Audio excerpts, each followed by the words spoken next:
Om Namo Bhagavate Vasudevaya. Om Namo Bhagavate Vasudevaya. Om Namo Bhagavate Vasudevaya.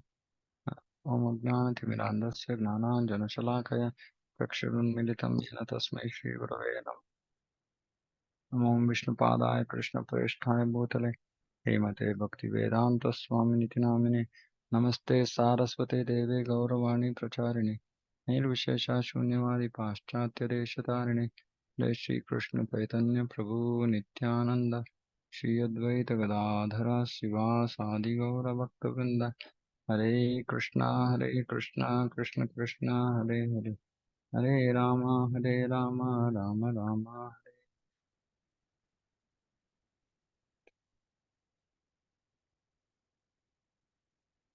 Okay, we'll continue. Teachings of Queen Kunti, Chapter 6. So we discussed about pure devotion, pure devotees in the last session. Now we'll continue. Devaki, the devotee who became the mother of Krishna, was not an ordinary woman. After all, who can become the mother of the Supreme Personality of Godhead? Krishna agrees to become the son only of the most advanced devotee. In their previous lives, Devaki and her husband underwent severe austerities, and when Krishna therefore appeared before them, wanting to give them a benediction, they told him they wanted a son like God.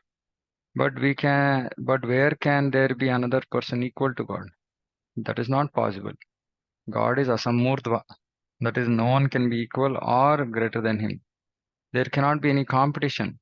One cannot say, I am God, you are God, he is God, we are all God. No. One who says this is a dog, not God. For God is great and he has no competitor. No one is equal to him. Everyone is lower. Ekale Ishvara Krishna Rasabhavritya. The only master is Krishna, God, and everyone else is his servant, including even great demigods like Brahma, Vishnu, and Shiva, not to speak of others. Shiva Virinchi Nutam. In the Shastra, the Vedic scriptures, it is said that Lord Krishna is offered respect even by Lord Shiva and Lord Brahma, the topmost demigods. So here we should understand one thing. It's not that so Devaki, Vasudeva, Nanda, Yashoda, these positions are permanent, meaning these devotees are eternally Krishna's father and mother, etc. Right? So here they are talking about underwent severe austerities. This is just Leela. It's not that because they performed austerities, Krishna became their son. No. They're eternally in that position. And so we cannot take that position.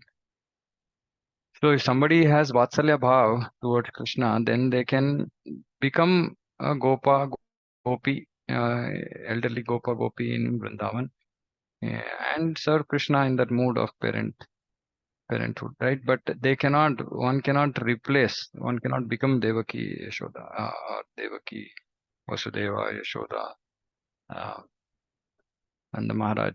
It's actually offensive to think that we should get their position. So it's not that because they did austerities, Krishna became their son. Prabhupada is so strong. See, God is Asamurdva. And this nonsense, I am God, you are God, Mayavad, Am Brahmasmi, I am God, you are God, everybody is God.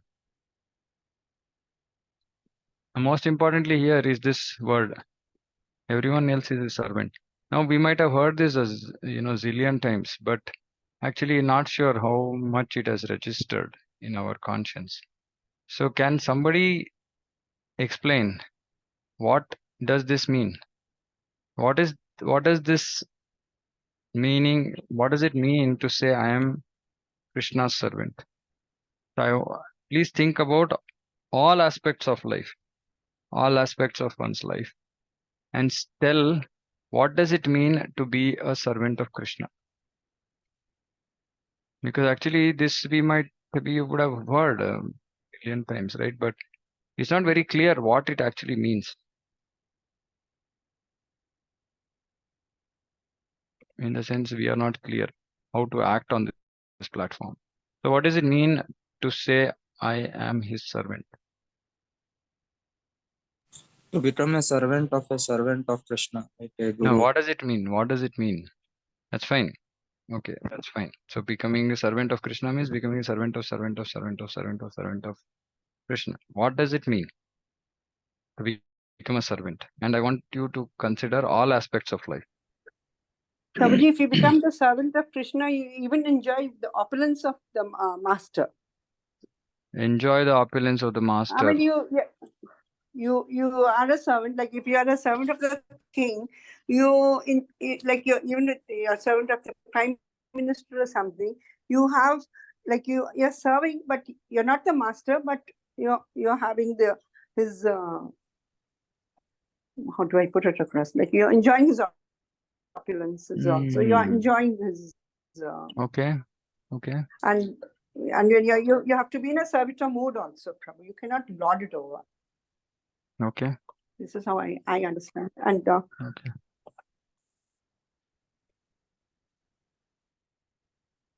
Okay.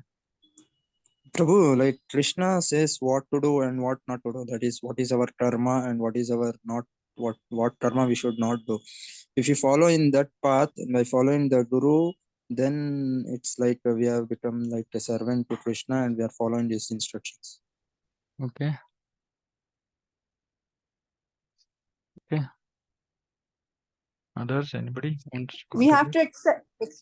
to accept everything. Sorry, Mataji, accept everything. He gives whatever he gives, dukha, sukha, everything. Like you cannot order. You have to be the order. You can't order. You Okay. have to be the order taker. There's no question. Like even the slave is sometimes refutes. You have to be like an animal, like a sold animal, and the servant of the servant of the servant of the servant. No questions asked. Okay. And also, as we are answering these questions, I also want us to reflect gap between theory and practical in our life, right? Because theory is one thing, right? But what is most important in Krishna consciousness is Vijnana, which is applied knowledge. And that is why Sri Chaitanya Mahaprabhu also said, saying that we should always speak about what we are doing also, right? So I also want us to reflect when whatever answers we are giving, how much of that we are doing, what is a gap, how should I fill that gap? And that is what we need to do when we read every statement from Srila Prabhupada's book, right? This is theory. Okay, what is the practicality? Where do I stand? And what is the gap? Why is there this gap? Can I fill this gap myself? Do I need somebody's help to help fill this gap? If so, am I ready to take that help? That has to be the mode of a devotee. Okay, anybody else? Prabhu, one more thing, like without fruitative results, without like karma pratipala, without that, if you are serving the Krishna, then it is like you are becoming a servant. Is it? Okay. Yeah, Ruchira Mataji. Pranam Prabhuji. Prabhuji, it's like following Lord's instructions and his devotees' instructions as it is, and to always depend upon him in every circumstance, as Mataji said, like in distress and happiness, like to Okay. be wholly and solely dependent upon Lord. What is one thing, what is one critical quality of the servant? One critical quality of the servant is that he has zero independence. This is what a servant means. Servant means he has zero independence. Now, we might think about, say, somebody who's coming and working at our house, and we might consider them our servants. And we look at them and say, maybe they are listening to what we are saying, but then say when they go home, they become the masters. Okay. But actually, when we are talking about servant of Krishna, we are servants in all circumstances. I mean, please try to register this. Okay. We are servants in all situations, all positions, all circumstances. Meaning, first and foremost, if you go to a temple is Krishna's residence. I am a servant of the temple. I might be anybody. I might be anybody. It doesn't matter. Right? When we opened our new center in Hulima, first meeting, when we all met, I said, see, this is Krishna's house. Everybody who comes is a guest. We are all servants here. Right? And we should serve in such a mood that the guests want to come back again to Krishna's house. So this is the first thing. That temple is a direct, Krishna directly manifests there. So we are a servant means literally we should be a servant. I speak to so many devotees, and there's I don't want to name. There's someone's center somewhere where program people come, they do kirtan, they do katha, they sit, they go. That's it. Who puts the mat? Don't know. Who removes the mat? Don't know. Who serves prasadam? Somebody serves. Who cleans after that? Don't know. Everything is paid. You pay and do the service. And everybody else is pointing, saying that, anyway, you are paid, no? You do everything. We will come and go. We are also guests. And these are all practicing devotees. So that means that they never imbibe the mood of a servant. So please remember, at least I want all of us who are trying to hear Srila Prabhupada seriously. We should be mood of a servant. Servant means last. Last in the line. Suppose say there is prasadam. What will we do? We'll go stand first in the line. But servant means last. After everybody is done, he'll see this side, that side, anybody else is left. No, okay, I will take prasadam. See, servant means literally putting, that is why Chaitanya Mahaprabhu summarized this in just simply one sutra. We should just remember this. Whenever servant comes, this is the verse for us. And this we have to live literally. Where all? First temple or in association of devotees. Right? Number one. Number two, at home. Bhaktivinoda Thakur has written beautiful songs on Sharanagati. Sometime whenever Krishna willing, we will study that.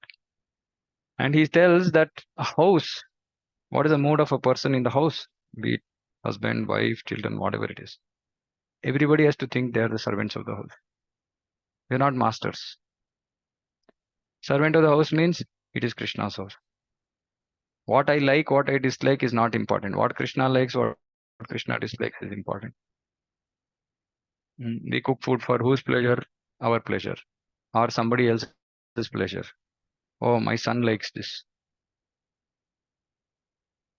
Right? So this is not servant mode. This is master mode. So we have to remain servant in the house. We have to remain servant with our husband, wife, children, everything. But we also have a responsibility there. We also have a role to play, which is to guide them. Right? As appropriate. Shastra says husband has to be a qualified spiritual master of the house. Mother is a qualified spiritual master of the children. And father is the overall spiritual master. But father has to be qualified.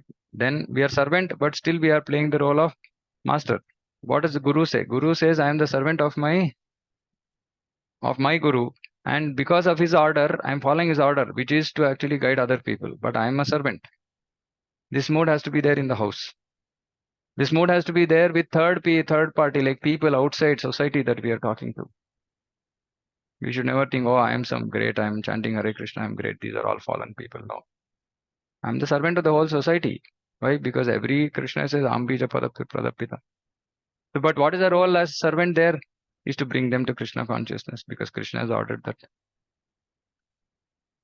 But no mode of being masters in every aspect of our life. It could be simple aspect, like, many times, we go to the devotees who respect us. When they see us, suddenly they want to do something. They want to do some service. We should not accept as much as possible, because we will simply start feeling I am the master. Right? Then, if we are at work, we are simply servant. Anyway, we are a servant. We are Shudra. That is why they are paying us. Even if we are paying somebody, we should be thinking, okay, I am doing this work for whom? For Krishna. So I am his servant. How do I run this industry? For Krishna's pleasure. What do I do? How will it translate into Krishna's pleasure? Am I using the Lakshmi in Krishna's service?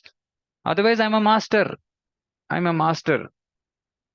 That's why I said, it's very easy, simple to say, I am servant. I have to be servant of servant of servant. What does it mean? I don't have any independence. I'm going to simply follow the master. That's it. And master is Guru, who is the representative of Krishna. And I simply have to follow my Guru. Guru, Prabhupada, senior Vaishnavas. I have no existence. What about my intelligence? What should I do with my intelligence? If I don't have independence, what should I do with my intelligence? Should I just shelve it? Should I lock it up and just throw it? No. When we are trying to serve as a servant, we require intelligence. If you have to cook, we require intelligence. If you have to build a temple, we require intelligence. If you have to preach, we require intelligence. So we use our intelligence in the activity that has been prescribed, ordered on us, ordained for us.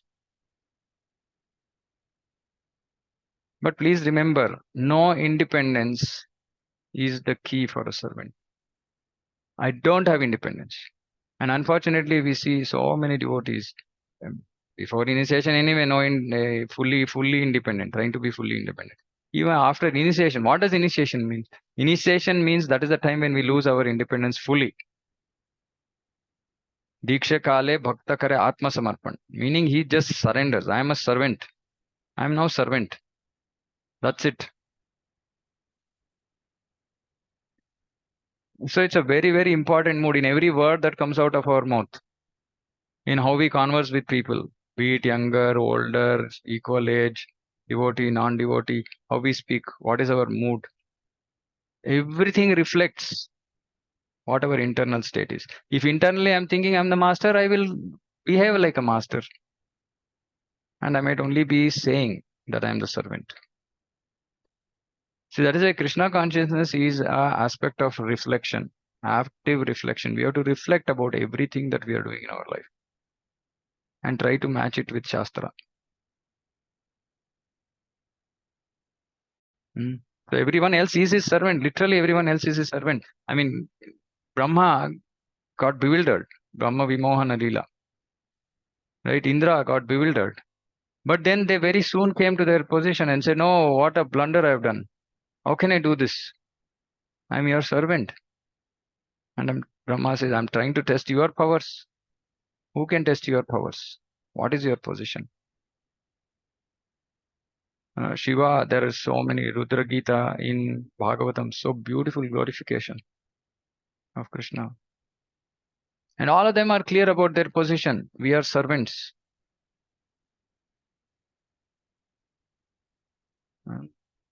So we should not be doing lip service to the statement that I am servant. We should literally be in the mode of a servant. And that's when Kirtanya Sadari Chaitanya Mahaprabhu is so simply put. What is a servant? Trinadapi Sunichena. Nobody cares for the servant. And here we are. Oh, I went to the temple. Nobody spoke to me. Why should anybody speak to me?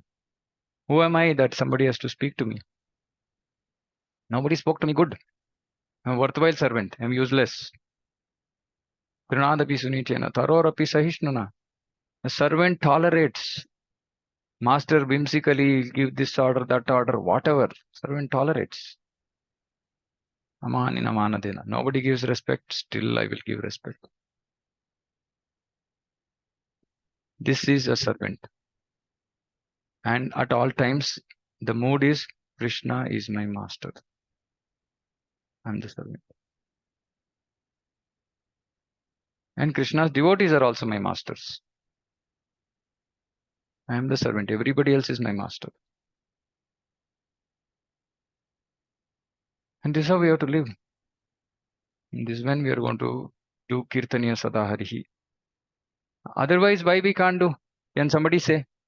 Why Chaitanya Mahaprabhu is saying Trinadapi Sunichena Tarorapi Sahishnuna Manena Manadena Kirtaniya Sadahari? Why we can only chant Kirtaniya Sadahari only when we are in this mood? Anybody wants to try answering this? Why Chaitanya Mahaprabhu has given this sutra? Why, if we are not in this mood, we cannot chant Krishna's name all the time?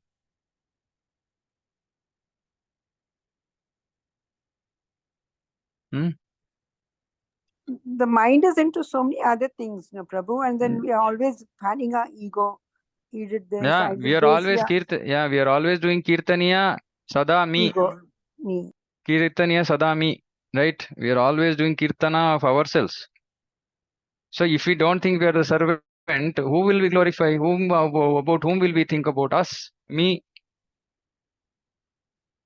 So absolutely, if we don't think that I am servant of Krishna 100% of the time and act on that platform, what will I think about? Aham, mama, me and mine. That's all I'll be thinking about. So then how can I think about Krishna?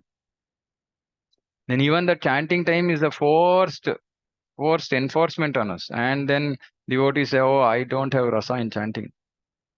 I can hear kirtan for hours. Yeah, that is because you still don't have rasa in the nama, but you have rasa in the gana, the tune, in the music. It's okay, it will still purify, but that's not real ruchi, nama ruchi. Nama ruchi will come only when we become servants. Okay. Above the human beings, there are demigods. As we human beings are above the lower animals, above us there are demigods, the most important of whom are Lord Brahma and Shiva. Lord Brahma is the creator of this universe, Lord Shiva is the destroyer, and Lord Vishnu is Krishna himself, is its maintainer.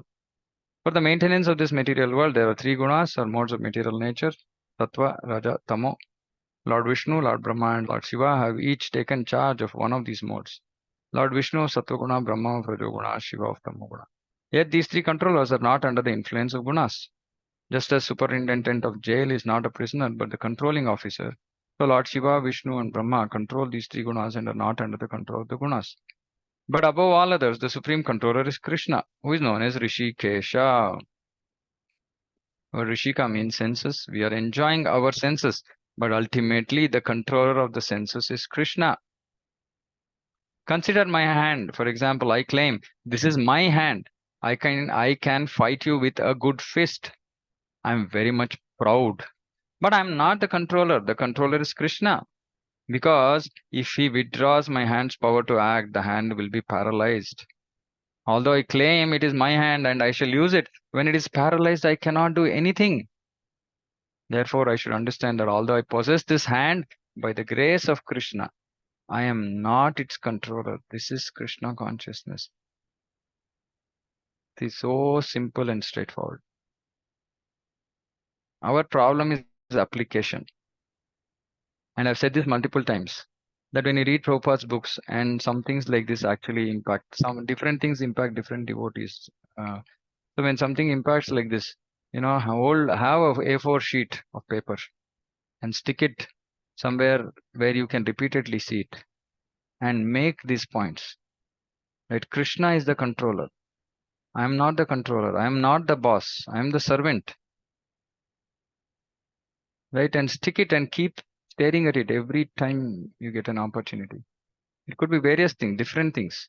Ideally that should get stuck in our head, but till these things get stuck in our head, it should be on a piece of paper at least, so that we keep staring, and then it gets transferred to our head. Right? And Prabhupada in Bhagavad Gita, he says that Krishna as Rishikesha 100% controls the senses of a pure devotee. And for others, yayatamam prapadyante. To the extent that we have surrendered, to the extent we are pure, Krishna will control our senses. Maybe 1%, 2%, 5%, 10%, whatever it is. So when we are in conditioned state, we should not go with our mind.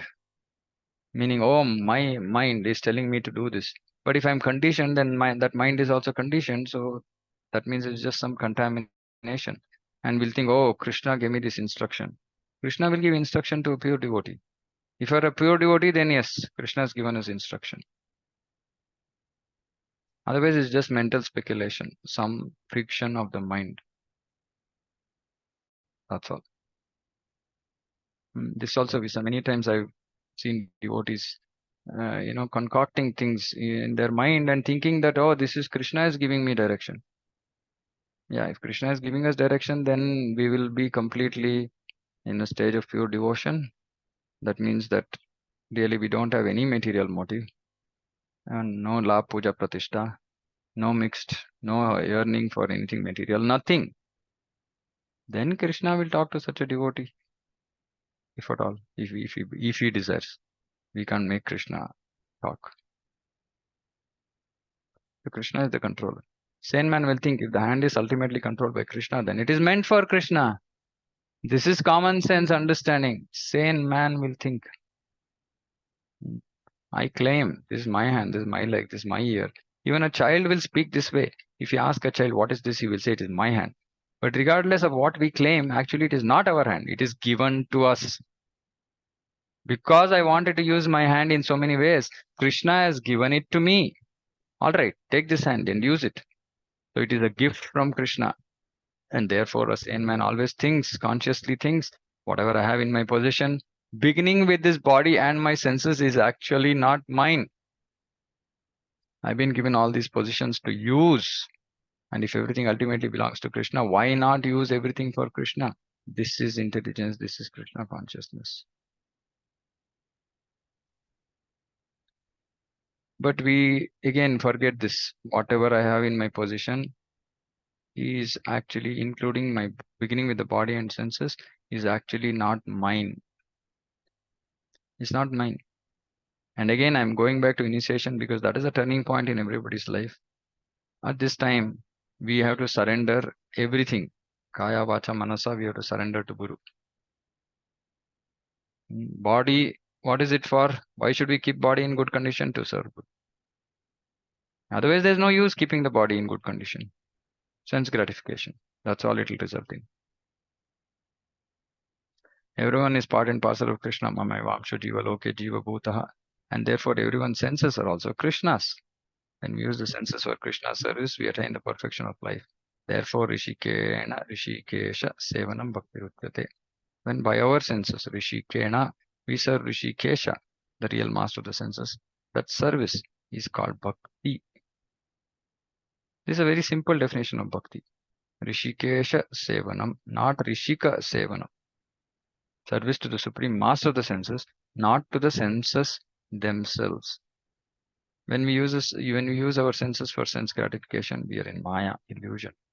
But when we use our senses for the gratification of the master of senses, that service is called bhakti. And this bhakti has to be anyabhilashita shunyam, devoid of any other desire. Then it is called pure bhakti, kevala bhakti, shuddha bhakti. In this material world, everyone is generally using his senses for sense gratification. That is Maya, illusion, and that is the cause of one's bondage. We forget this also. Trying sense gratification is the cause for bondage. Because sense gratification means papa punya means binding. But when one comes to Krishna consciousness, when one becomes purified and understand these senses are actually meant for satisfying Krishna, then is a liberated person, Mukta Purusha. Again, we should understand this. When one comes to Krishna consciousness, what is the result? One becomes purified. There's no question of not being purified. If you are not become purified of our material propensities, our material desires, etc., that means we have not actually come to Krishna consciousness. Meaning we have not made progress. Iha yasya harer dasye karmana manasagira nikhilashvapyavastasu jivan muktasta uchyate. Very important verse. A person who acts in the service of Krishna with body, mind, intelligence, and words. See? And when we hear statements like this, it is not for 1 minute in a day, or it's not for 5 minutes in a day, or 2 hours in a day. It means 100%. It is only being used in the service of the Lord. What? Body, mind, intelligence, words. He is a liberated person. Even within the material world. This is liberation.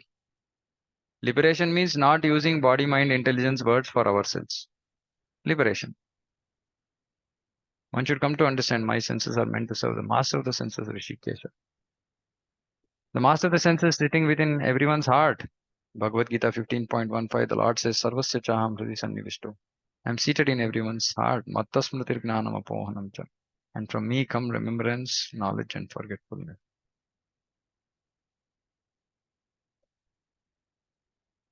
Okay, I think I'll stop here. Yeah, this sense gratification Prabhupada is hammering on sense gratification. So we'll continue this. So, okay, just a reminder. So tomorrow, 22nd, we are going to discuss Radha Tattva. Okay, I'm just stopping this recording. Hare Krishna.